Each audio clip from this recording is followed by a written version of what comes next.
Hey everyone, welcome to my channel. I hope you're all having a fantastic day. The studio lights were blazing brighter than usual that morning, pouring down like artificial sunshine onto the familiar set millions of viewers knew by heart. Coffee mugs steamed on the desk, the audience buzzed with pre-show laughter. Everything about the moment screamed routine.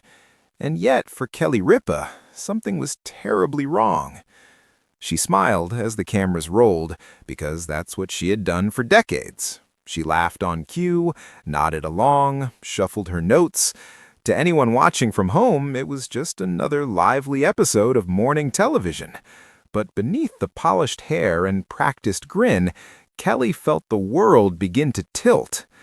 At first, it was subtle, a flicker, a strange heaviness behind her eyes.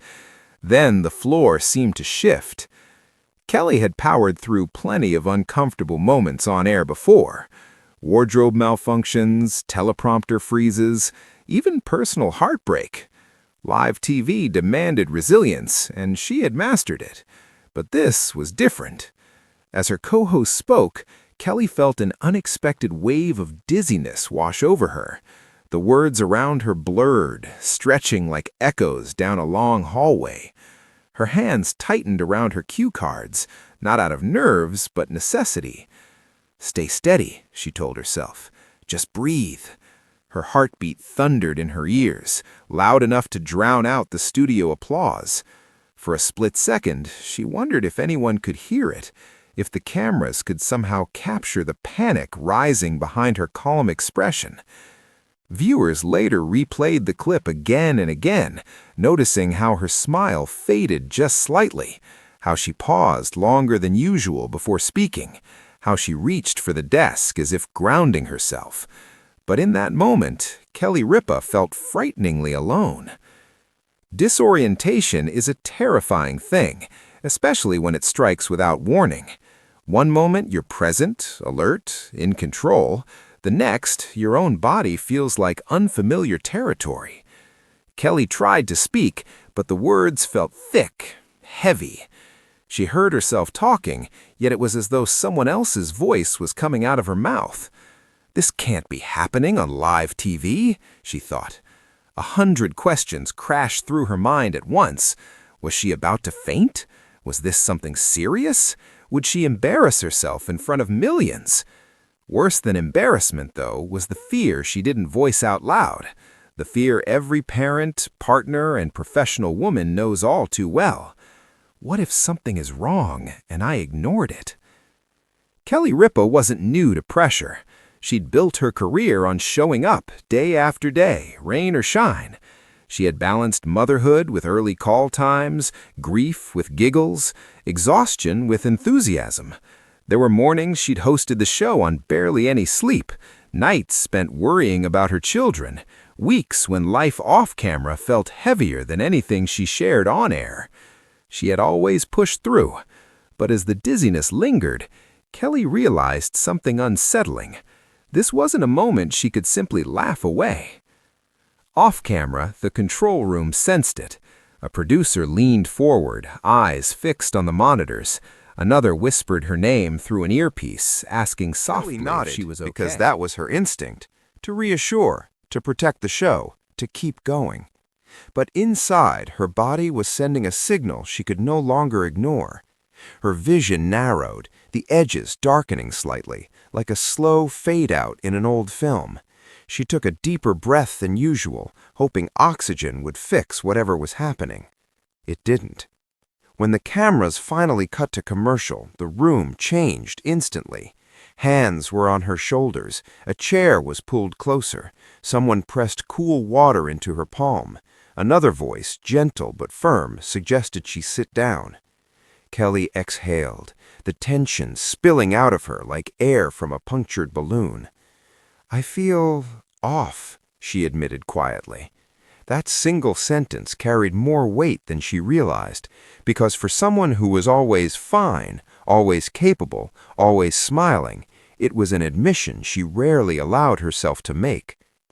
Days after the incident, Kelly addressed the moment openly. Her voice was steady but honest, no dramatics, no minimization either. She explained that the sudden disorientation wasn't random.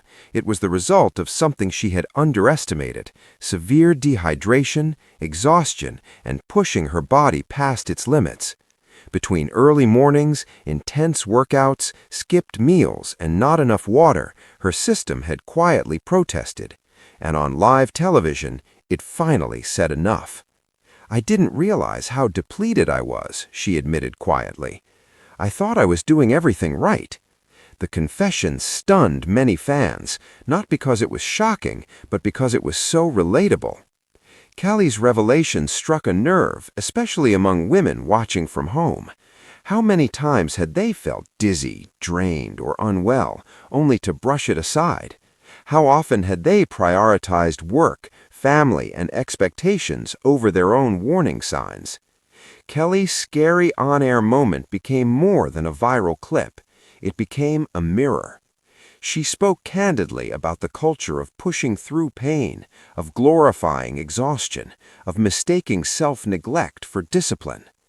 "I listen to my body now," she said later, "because it speaks to you, sometimes quietly, sometimes very loudly." For years, Kelly Ripa had been the embodiment of morning TV energy, bright, quick-witted, endless upbeat. Seeing her vulnerable reminded viewers that even the most polished faces on television are human underneath.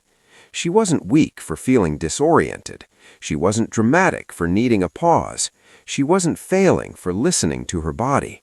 If anything, she was modeling something far more powerful: self-awareness. In the weeks following the incident, Kelly made changes, real ones. She adjusted her schedule, prioritized hydration, reconsidered the intensity of her routines. She spoke more openly about rest, not as laziness, but as necessity. And something shifted. Fans noticed a softer energy on screen, a more grounded presence, less rushing, more breathing. Kelly hadn't lost her spark, she had protected it. The scary on-air moment passed quickly in real time. A few minutes of discomfort, a brief interruption in the flow of live television. But its impact lingered, because it reminded millions that health isn't just about looking strong, it's about being well. That even those who seem to have it all together can falter, and that listening to your body isn't weakness, it's wisdom. Kelly Ripa didn't just reveal why she suddenly felt disoriented live on TV. She revealed something far more important: that even under the brightest lights, it's okay to admit when you're not okay. And sometimes the bravest thing you can do is stop, breathe, and take care of yourself before your body forces you to. The scary on-air moment passed quickly in real time. A few minutes of discomfort, a brief interruption in the flow of live television. But its impact lingered, because it reminded millions that health isn't just about looking strong, it's about being well. That even those who seem to have it all together can falter. And that listening to your body isn't weakness, it's wisdom. Kelly Ripa didn't just reveal why she suddenly felt disoriented live on TV. She revealed something far more important: that even under the brightest lights, it's okay to admit when you're not okay. And sometimes the bravest thing you can do is stop, breathe, and take care of yourself before your body forces you to.